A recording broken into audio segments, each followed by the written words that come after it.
Hello everyone. Welcome to the first New York Times Food Festival. Thank you for coming out in this insanely beautiful day. This is Jess Shadbolt from King, one of our absolute favorite restaurants. There is no one who does not like the food there. That is a challenge.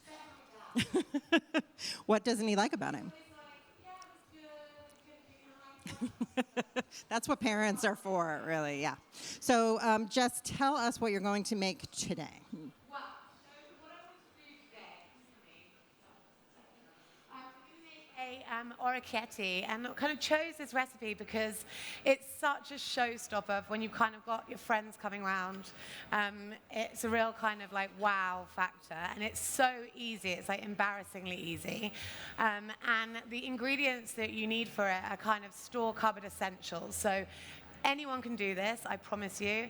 Anyone has these ingredients in your cupboard. If you don't, get them, and you can be able to whip them out in an emergency when you've got What are these ingredients? So the ingredients are, so first of all, the dough for the orecchiette. So this is just so simple. Orecchiette is just semolina flour with water. So unlike a fresh pasta normally where you'd be using egg yolks, and a semolina and a 00 flour. This is just one type of flour and water. Right. So already, if you've seen other people make fresh pasta or watched it on television, you have to make that big mountain of flour and gradually whisk in the eggs. It's a nightmare. Yeah, this like you can do it in a New York City kitchen because you need about this much space. It's fine. You don't need one of those like pasta machines where you have to do the dance with reams of fresh pasta. And you literally just need you don't even need a KitchenAid. We're going to use a KitchenAid today, but I don't have one at home, and you can just use your hands, so it's super easy. So that's the dough, and then we're going to make a sauce with it. So obviously this is like a classic recipe from Puglia. They make orecchiette until the cows come home. It's sort of part of this amazing social cohesion with the nonnas sitting on doorsteps, sort of rolling these orecchiette for hours.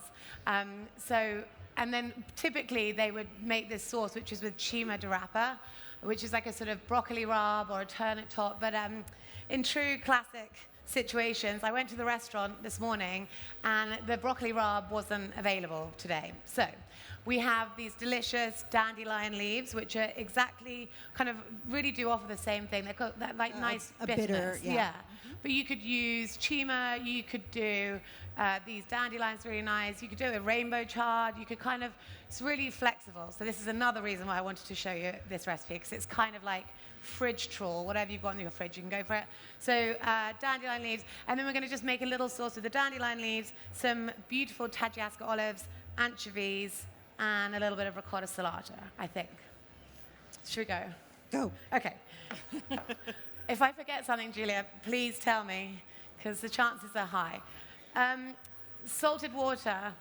Always have a pot of this going in your kitchen. It's the first thing I put on my stove when I come in, because you're bound to need some boiling water, and then it's there. Make it salty, like kosher salt. We always use kosher salt in blanching, and we always use Maldon salt for sort of finishing. So the reason that Jess knows so much about what the grandmothers do in Puglia is that she worked in London at the River Cafe, very, very famous, modern, simple Italian restaurant that is not in Italy, but a whole generation of British chefs have been through the kitchen there. Jamie Oliver began there, April Bloomfield began there, and they take their cooks to Italy, I believe, on educational trips. Yeah, so we go to taste the new olive oil. I say we go. We were taken to taste the new oil, which we are actually. I thought we had this somewhere. There was a green bottle of Capizana. I'm sure we'll find it. But so olive oil is harvested in the first week of November, and we were lucky enough to be taken to Tuscany to try this very Tuscan oil, which is very peppery and quite verdant green. And we finish everything at the restaurant with this oil. So it's got this amazing flavor. If you find it, you want to buy first press olive oil, single estate olive oil, if you can find it. And unlike wine, which kind of gets better with age, olive oil, you want to have it sort of straight off the tree. So the greener, the better. So, oh, here it is. Amazing, thanks. So Capizana, they do sell this in Murray's. It's fiercely expensive. It's well worth it. Drizzle that on your salads or your figs. It's absolutely delicious. Really peppery, and you won't be disappointed.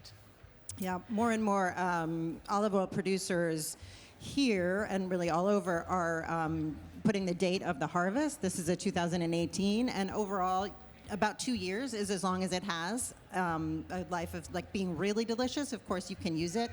After that, you can use it for deep frying. A lot of people think that you can't, and there was a whole myth about how it has a terribly high smoke point and it burns. That's actually not true. In fact, the olive oil people feel that is a conspiracy that was put about by Big Canola. I was told. I write often about olive oil. We have a lot of stories about it at nytimes.com, and it's a very deep, dark, complicated product. But certainly something I've learned to look for is that harvest date. So now we are actually, in case you thought we were just skipping to the sauce, and Jess was not going to prove that you could make this pasta. Yes. We are now making it. I even gave this recipe to my mom, who is the laziest cook. She's a very good cook, but she's very lazy. And she was like, oh, darling, it's surprisingly easy. So if my mom can do it, anyone can. So chuck it in the mixer. I didn't weigh it out. Depends how many people you've got coming for this fabulous dinner party that we're prepping for. But into the mixer, and enough water to bring it together. And actually, what we've done is we've made a few samples of the dough that I think these lovely people are going to pass around. So just so that you can get a sense of what it feels like, because you want a dough that is like relatively robust, but it has some movement to it, but not too wet. So have a prod, pass it on to your neighbor. We can all become friends. Cooking, bringing people together. It shouldn't be like bread dough, like feel like a baby's bottom is what people usually say. Yeah. Oh, I've not heard that one, but yes, it's kind of got like it's got a little bit of texture to it, but and it has some. So it looks like you're adding the water a very little bit at a time. Yes, purely because I don't know how much I need, but yes. No, but. Okay, so let that come together. As I said, if you're doing this at home, make a mound, as Julia said, like when you were doing a fresh pasta, make a little well, and then start incorporating the water, first of all with like a fork or even a knife. You could like chop it in, and then really get your hands in, and you can start getting it together. Not hang around now. This is so nice, this mixer. Okay, so that should come together, and then what we'll do is we will finish it off on the board, on the surface. Meanwhile, just want to have a look at these greens. So in Italy, unlike in France, where they cook a lot of greens sort of al dente, these are kind of, we really cook them. Italians love a well-cooked green, and we never shock the greens in ice water, because we sort of feel that takes away all that delicious flavor. So we want these till they're like the stems that have no bite. And really at that point, because of all the waters being sort of cooked out of it, it really takes on any flavor that you're putting onto it. So whether it be an olive oil and a lemon juice, or just or the sauce. So we often like spinach or rainbow chard or dandelion. We really cook those just to kind of squeeze it all out, and then it really takes on the flavor of whatever it is you're introducing it to. And especially if you're going to use it in a sauce. Exactly. You don't want it to be all that crisp, undercooked nouvelle cuisine kind of thing. Yes. That's where the shocking in ice water comes from, yeah? I mean, sometimes, the thing about shocking things is that it retains the color, okay? But like, sometimes things that don't look so good are even more tasty, in my humble. Yeah. Okay, so typically, this is a little bit wetter than I'd want, unlike the ones that you are all... Do you want to take it out onto the... Yeah, I'm going to just bring it out. Has everyone had a go? Do you get a sense of what it feels like? Okay, so then, kneading, put, stretch, fold, turn, stretch, fold, turn, something along those lines. But again, it doesn't need a lot. If you're doing it in a mixer, it doesn't need a lot of kneading. But you do just want to work that gluten to make it quite robust. and to make sure that when you put it in the water, it doesn't become kind of flabby. Nice and smooth. Oh, that's better. Then wrap that in plastic wrap or cling film. Done. Okay. Then we can start rolling the orecchiette, which is like the best bit. Just move this out of the way. Put this in my handbag. Okay, orecchiette, rolling. Are those greens okay? Sorry, I feel like I'm running around all over the place. I can drain them. Is it boiling? I don't even know. I think a little bit more. A little bit more? Okay. What do you think? A little bit more, I think. Yeah, they're still crunchy. Yeah. It's very bitter, isn't it? I'll keep on top of them. Okay. Okay, so orecchiette. This is so great. Have a party, orecchiette party. Invite your friends around. Drink some wine. Roll away an afternoon. This might be a bit big, actually. So orecchiette means little ears? Yeah, little ears.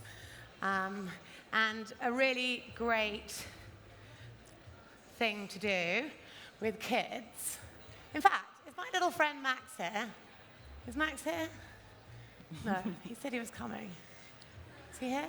No? Oh, I was going to get him up here to roll some with me. Anyway, yeah, really good thing to do with kids. Spend a lot of my time with my niece and nephew making these.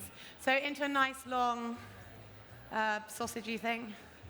As long as you go, you can make them whatever size. Shh. Can I cut on here? Can I cut on here, do you think? Yes. Sorry. Okay, and then literally like, I don't feel bad cutting on it. Okay, so just cut them into little nuggets.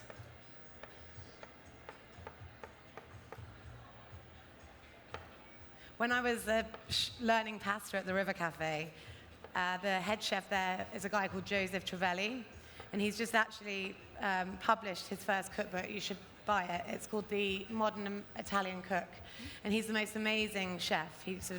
And he always used to make me make the pasta because he said that it looked homemade, which I don't know if it was a compliment or not, but to be honest.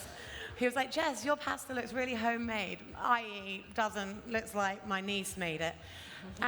Okay, can you all see this? Yes, okay. So take one of your nuggets, cut side facing you, and then push down right into the center. And then I'm putting quite a lot of pressure on here, and push away, and then like turn it. Oh, see, got a hole in that one.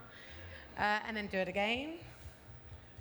And you want that texture, I don't know if you can see that sort of perforated texture, because that's going to take on some of the sauce, and it's going to help kind of like aggravate the sauce, like it's going to like get to know one another, that sort of, and then you just keep going all day. So that's also true of something like a cucumber. Like sometimes there's a Chinese technique for smashing cucumbers, and they absorb so much more dressing than they do, when we cut them smoothly for salad. Yep, they're really popular in restaurants right now, the smashed cucumbers. We have a recipe for that. What kind of cucumbers? Just any kind. Anytime. You partly peel them, and then you just smash them with the side of the knife, and it just gives them this absorbent texture, a bit like these. So these will absorb the sauce, which is what you want. You don't want it to coat it. That's why you don't ever want to oil your pasta water, if anyone is still doing that. That's one of the reasons. Check. Okay, so you can keep going. One thing to note is that you can get this done the morning of the dinner party, or you could do it even the night before, maybe. And then you could certainly roll these out the day before and cook them that evening. It's kind of... You are the chef. I think for the sake of the demo, we should get it out. Okay. We're supposed to pretend this is real cooking, Jess. No, but I'm sure this is a 30-minute, meal or whatever. Okay, so pop these on a tray, line it with a little bit of semolina so that they don't stick together. Okay, this is this. We're getting there. No rush. Has anyone made orecchiette before? Great. You're all, oh, lady at the back. Excellent. Do these look like they're supposed to? Or? Okay, good. Okay, so the greens, we're just going to pull these out. It's a shame they didn't have chima because I absolutely adore it. I like chima puree, just that, like whizzed up with new olive oil and like the garlic. Oh, delicious. So chima de rapa is it's really turnip tops, and rapa and rob are the same word. We don't really get chima de rapa so much here. We don't use turnips as much. So broccoli rob certainly would be the easiest thing for home cooks to find here. Okay, now we can think about our sauce. I'm going to keep this going because I'm going to cook the pasta in here because there's obviously some delicious flavor in there. Here we go, on. I think that's going. Great. Terrible at those kind of things. Don't need that. Okay, so the sauce. So first of all, we're going to braise this. So we kind of use this approach with lots of greens. So it can kind of be anything.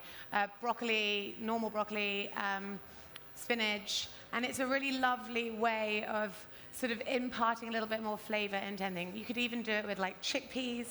So it's just a really basic base of dried chili, fennel seeds, and garlic. And I know this sounds really simple. I'm sure everyone knows about garlic. But some people don't know this, so I'm going to just... So we take out... It's lovely garlic. So peel it, obviously.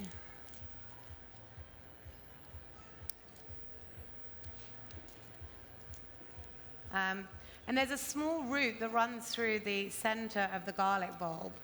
And that's really what kind of gives garlic the bad name. You know, that kind of like garlicky, acrid, garlicky flavor. And I don't know if you can see there's a little like butt. Can you see that? So just with the base of your knife, just remove it. And we do that with every piece of garlic that comes through that kitchen door at King, which is quite a lot. So, I'm not going to do that, Jess. No, you should. I promise you. Will you just try it and then let me know? I have a more practical question. Yes. Is there any way to tell from the outside of garlic whether it is good, whether it is fresh, whether it is dried, whether it is good? I guess it's when you're, well, first of all, when are you buying it? Obviously, like the spring garlic is, delicious. It's like almost eat that raw. But I think really, you don't want it to be too squidgy. Is that a technical term? Like too soft. You don't want it to be like very dry and sort of like falling all over, like kind of breaking away from itself. So kind of firm, and the color, you know, this has kind of got this lovely violet hue to it. It's just, I think really texture, like holding it is kind of the best. Is that what your trick is? Yeah, no, that's helpful. It's just difficult in, American supermarket. It's all white. Obviously you don't want it to be sprouted. If it has green coming out of the top, absolutely do not buy it. But other than that, it's often hard to tell. Farmers markets are a great source for garlic, and, you can tell the difference. Okay, so I reckon half a clove. Is that us? Yeah. Okay, great. Okay, and then a few pinch of fennel seeds, sorry. A bit of that, maybe a pinch of salt, just to kind of encourage the whole process. Molden this time. Bash that together. She says.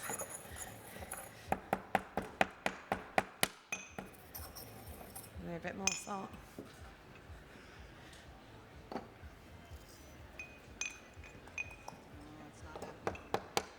Okay.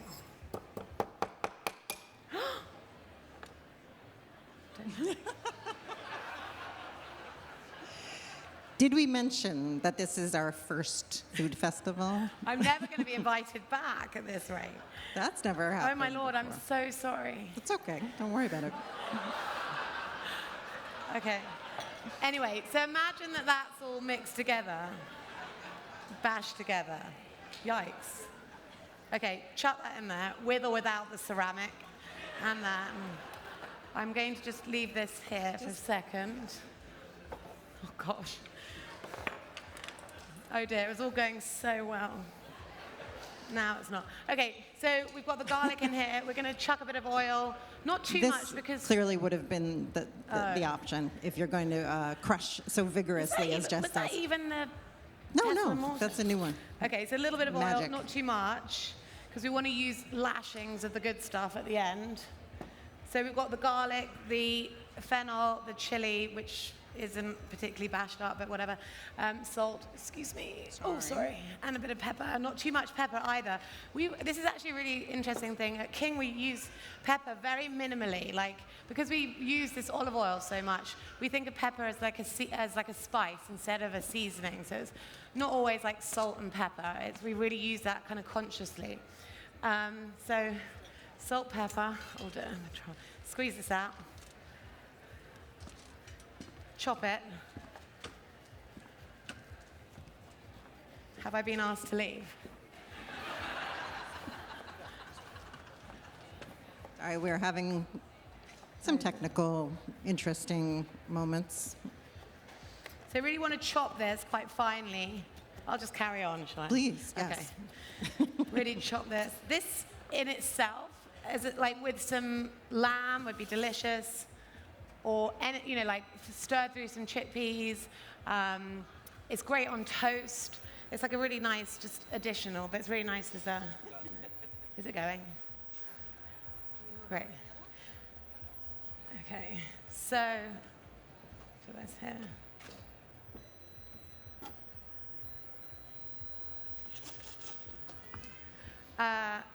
And then let's talk about these olives. So, in a minute, we're going to slightly begin to warm the garlic.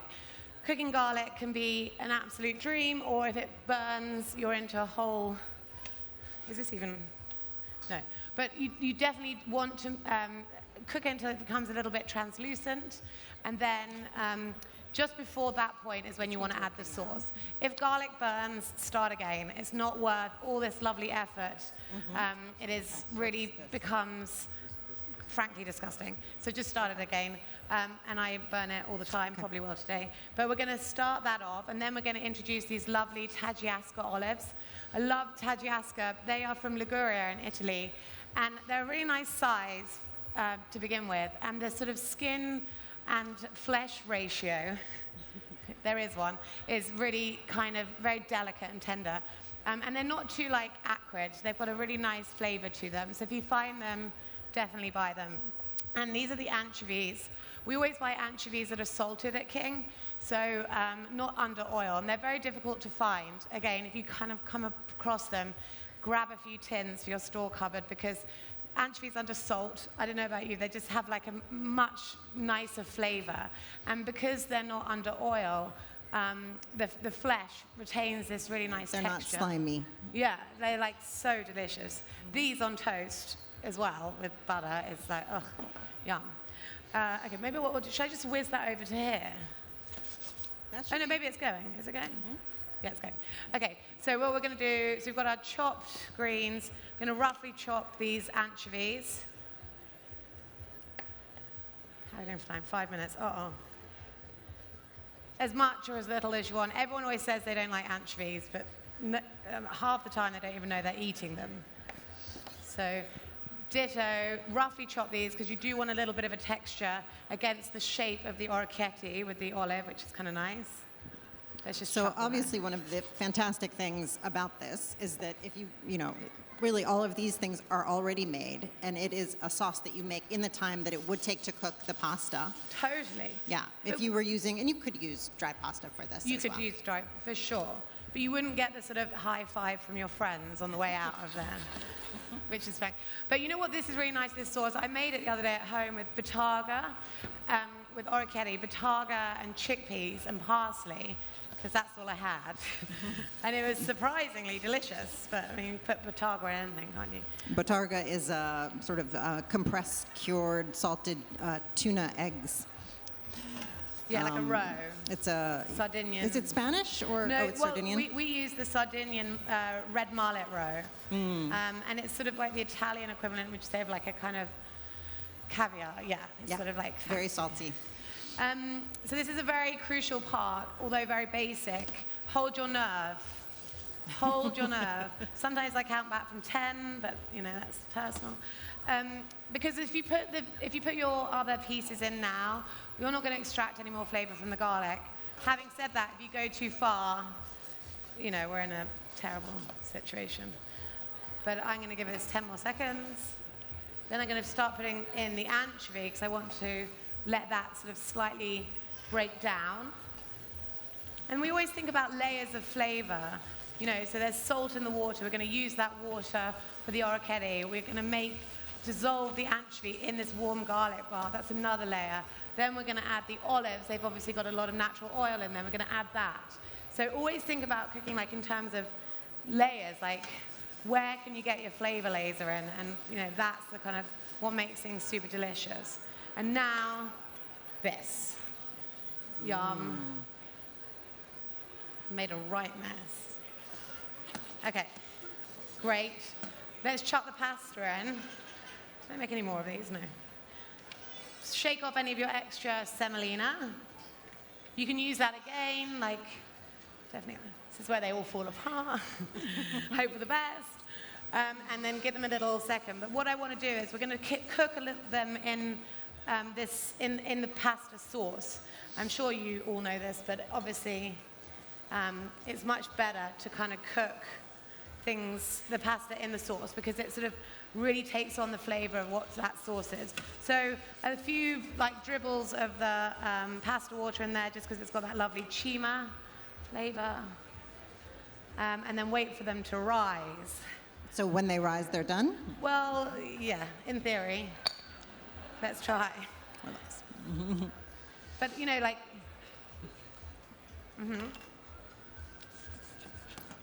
getting that.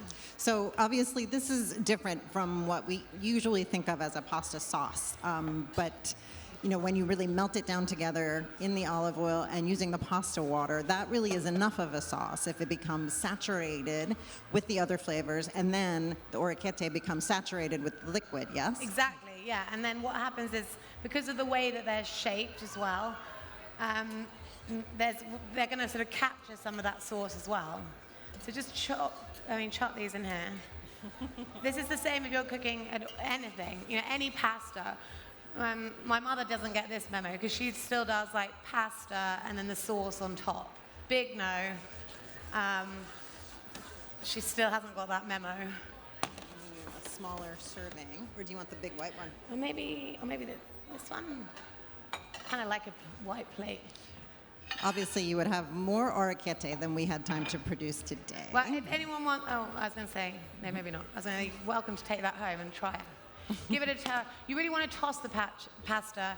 That starch and the semolina is going to emulsify with the oil and the fat. Going to become part of that sauce.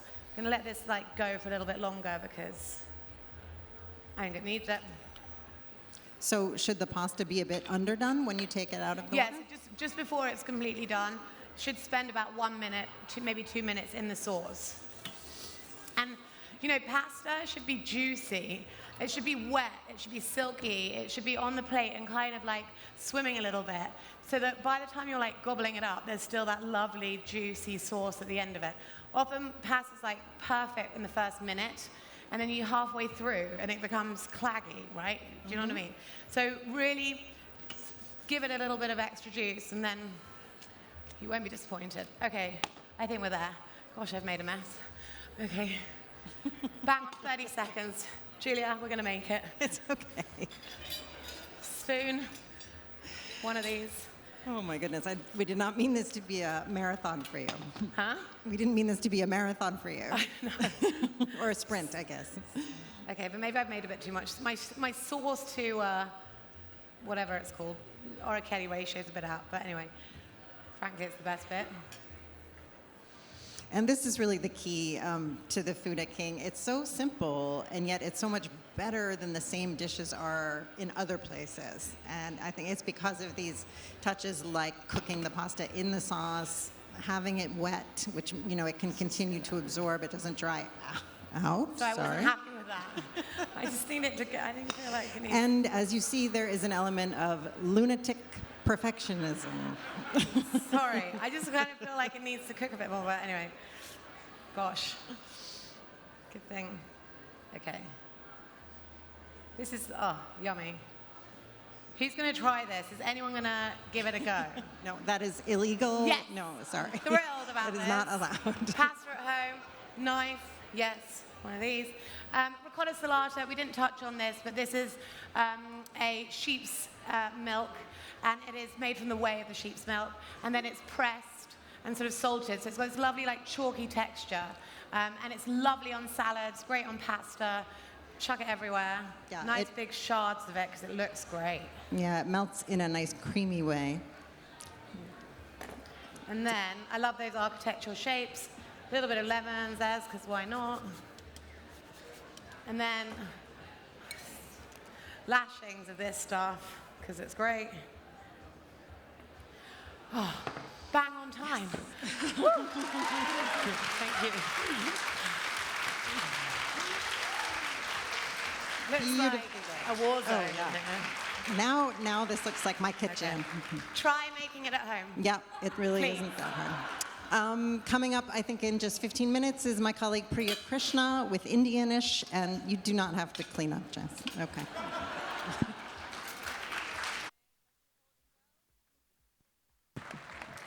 Thank you all for coming. Please come back at 2 o'clock for Indianish with Chef Priya Krishna.